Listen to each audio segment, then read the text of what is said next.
What's going on? It's Jason Heath, and we are going behind the scenes today with Abo Gumroyan, who's a Grammy-winning electric and acoustic bassist based in Los Angeles. He's taking us on a tour of all his gear. Definitely follow him on Instagram and check out links to everything he talks about in the description below.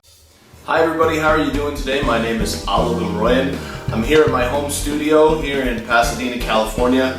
Jason and Trevor over at Contrabass Conversations asked me to put together a little video of my home studio, the gear I use, my instruments, so you can see how I do tracks for people here at my house and how I do all my content creation. So sit back and enjoy the video. You're gonna like it. Hey guys, so first I'm gonna go over the stuff that I use to play synth bass, program synth bass, some of my outboard gear. And first thing I'd like to show you, this is one of my favorite analog synths ever. This is the Little Fatty Stage 2. This is made by Moog Music. It's about 2 octaves. It's an all analog synthesizer. I use this in studio, on stage. This is what I use primarily about 95% of the time when I'm playing keyboard bass. It's a great board. Okay guys, so the second part of my synth bass setup, I use this MIDI controller by Novation. It's the Launchkey 49. I use that to run all my software synths, one of which being the OBXD, which I run in Logic. There are other soft synths that I use, Alchemy, what else do I use? Omnisphere, really great stuff. OBXD is free to download if you guys check that out. It's the OBXD app on App Store, and I think it's on, if you go to their website too. So as far as audio interface, I swear by the Universal Audio Apollo Twin. It has 2 mic inputs as well as a high Z instrument input. And usually when I'm recording bass guitar, I use that blue box that you see in front of you by Useful Arts Audio. It's the BFS Pro DI. It's an all tube DI. Sounds super glorious with any electric bass that you put through it. When I record upright, I run 2 microphones into the Universal Audio Apollo Twin that you see there. It has wonderful plugins and wonderful mic preamps. Asked a lot what kind of microphones I use when I'm recording double bass, be it pizzicato for jazz stuff or arco for you know, if somebody sends me some stems for like a film demo, something like that. So my favorite microphone to use like for all applications is this right here. This is the Mannheim Microphones FET47. Basically, this is a newer version, in my opinion, a little better version of the famed Neumann U47. It's made by my buddy Andrew Mannheim here in Los Angeles. It's a large diaphragm cardioid pattern mic, so a large diaphragm condenser mic. Really affordable and sounds amazing. If you're doing any recording at home, I strongly suggest you get one of these. My motto is buy it once, buy it for life. The other microphone that I use, this is a Neumann KM, KM 194. This is what you would call a pencil mic. So I use this in conjunction with the Mannheim microphone.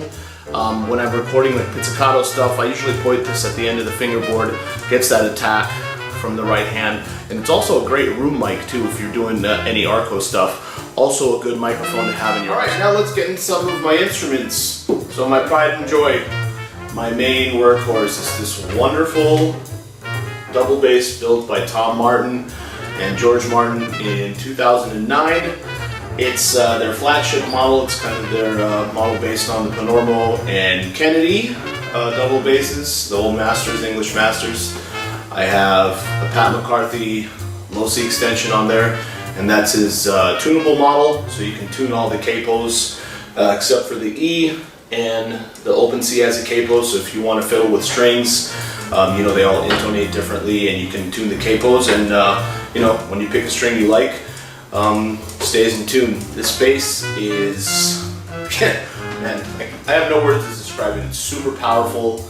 I kind of call it, you know, the subwoofer. Whenever I play in a section, it just really anchors the section. It has a really rich, mellow sound. It can do it all. It can really, you know, really pierce if it wants to, and just lay some serious bottom when you need it to. It's really the ultimate workhorse. All right, the next instrument in the upright bass category. This is one of my pride and joys. This is my 1964 Ampeg baby bass. About maybe 80% of the work that I do outside the classical field is in the Latin music industry, primarily playing salsa. I affectionately call this the Grammy bass. This is the bass that was on the Pacific Mambo Orchestra's first record that won a Grammy. So to me, it's really near and dear to my heart. I've had this bass for about 15 years, and yeah, it's a great instrument. It's a one-trick pony. I only use it for Latin music, playing Latin jazz and salsa, but boy does it deliver. It's one of those rare instruments that really records well and sounds great live. Hey guys, now I would like to go over my electric basses that I have here in my studio. I have 6 instruments here, and for any kind of project that I'm doing, be it R&B, funk, gospel, country, fusion, these 6 instruments really give me the sounds that I need to really cover any kind of vibe sonically and stylistically. So here we go. So the first instrument here, this is a 5-string bass made by Michael Spalt, amazing luthier, I think who's now based in Austria or Germany. He used to live here in Los Angeles. I got this bass in 2002. He made this for me. This was a graduation present from high school from my dad to me. And it's a very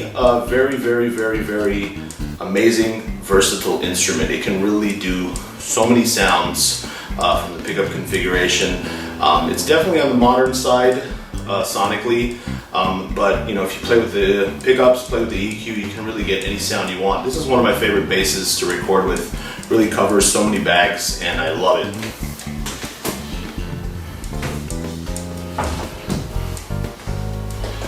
Second instrument, this is a 1971 Mustang bass. This is a short scale bass Fender put out.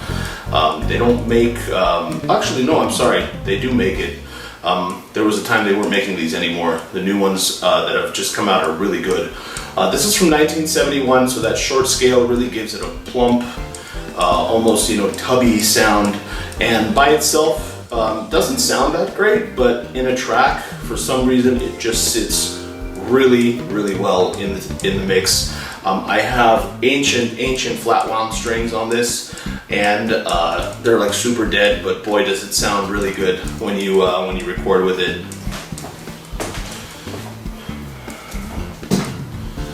Next instrument, this is a new instrument from Fender that they were gracious enough to let me use and have. This is their new model jazz bass. It's the American Ultra. It has an alder body with a rosewood fingerboard. This bass is really cool because it has a preamp, but also you can defeat the preamp and make it go fully passive. So you can make it sound like a, you know, like a 60s old school vintage jazz bass in passive mode, then flip that preamp on, and it's a new animal. It, you know, cuts through any mix, especially live, like a hot knife through butter. It's really amazing, versatile instrument. I also have a 5-string version of this that's in my studio trunk right now, which is not here.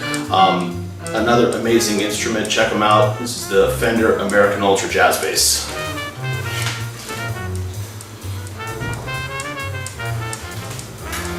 Okay, we have another jazz bass, Fender Jazz Bass. This is my favorite instrument. This bass is my first instrument. I got this bass as a gift, birthday gift, I want to say in 1996 or 97 from my dad. Nothing really left stock on it anymore. I have hot rodded it to hell and back over the years. Just got a new neck from the Fender Custom Shop. It has old school EMG pickups in it, EMG preamp. This bass is, I don't know, it has the sauce, as they like to say. This is probably my favorite instrument to play. It has an amazing slap sound, but it also has this warm, lush fingerstyle sound too. Records great and is another great instrument live. Definitely a really special instrument for me.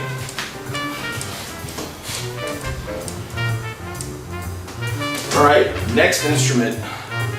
This is a custom-made performance jazz bass. It's called the Performance YB5 Performance Guitars. It's a custom high-end shop here in Hollywood. This bass was made by Yaz Yokote, amazing Japanese luthier and craftsman. This bass is what I like to call Fender on steroids. Looks like a jazz bass, does not sound like a jazz bass at all. Yaz came up with his proprietary pickup spacing and his preamp. This bass is like, if you know, has a very cult following. One of my favorite instruments to play live. This bass is, I can't describe it. I've used this on a couple of large-scale shows in arenas, and where we have 15,000-16,000 people, and this thing cuts through everything. It's nuts. It's really one of my favorite basses. All of my basses are my favorites, but each one has their own voice, and this one definitely has a place in my arsenal and I use it so much. I really love it. And the last instrument, this is a really cool instrument made by my friend in Mexico City, Rodrigo Garcia of Colibri guitars. This is his take on a PJ, so it has a P pickup, and in lieu of a J there's a dual coil. These are Nordstrands and a Nordstrand preamp. This bass is a really interesting instrument that, if you solo the P pickup, you essentially have a 5-string P bass. You solo that back pickup, and you have this really burpy, mid-rangey, throaty fusion sound, and then you blend them together, and that's its own vibe too. It's really a Swiss Army knife of a bass. A lot of sounds you can get out of it. Modern, vintage, and everything. And enjoyed this little tour of my home studio. Big thank you to Contrabass Conversations, Jason and Trevor, for everything you are doing for the bass community, the double bass community, and the music community in general. If you have a chance, please subscribe to Jason's podcast and support Contrabass Conversations in any way, shape, or form. Thank you, guys.